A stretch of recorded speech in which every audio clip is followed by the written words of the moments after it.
1 Samuel chapter 11 is the very first official battle as Saul as Israel's newly elected king, and this is where he defends the Israelite city of Jabesh-gilead from an Ammonite siege, and that king Nahash threatened that he will force everyone that if they do not sign a treaty with him, then he will gouge out the right eye of everyone.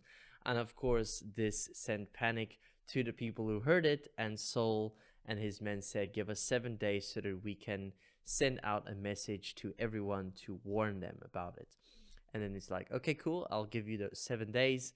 And what Saul did when he heard this is that he actually, by the inspiration of the Holy Spirit, he took 2 bulls and he killed them and chopped them up and sent that throughout all of Israel and said, this is what will happen to everyone's bulls if they do not follow me and Samuel.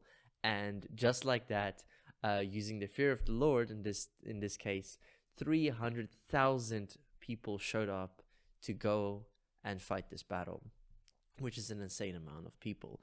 If you think about it, I believe the Gideon fight in Judges, it was only 300 men versus countless enemies, and this time Israel had quite a big army, 300,000 people. They moved as one man.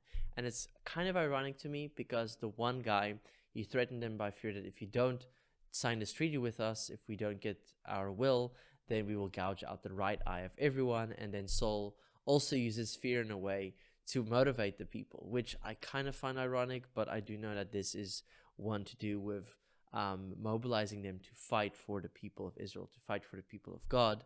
And it just shows that fear can be a very powerful motivator because it actually made them move as one man. 300,000 people just like that. And eventually the Israelites attacked the Ammonite camp at daybreak and they achieved a victory, which is one of the first victories that Saul did achieve as king. And things were off to a really good start. And even the people that doubted his kingship at first, they welcomed him again as a king. In fact, they went back to Gilgal, where they acknowledged their previous doubts about him, and then they enthusiastically confirmed him as their king. So in the previous chapter, we saw that Samuel anointed him in private, and then he was selected by lot in public and welcomed as the king in public after he was anointed privately.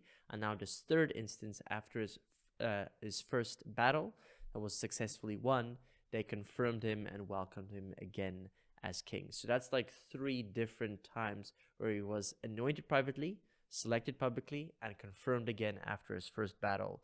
And this was then, without a doubt, their new king. That's chapter 11. And I will see you in chapter 12.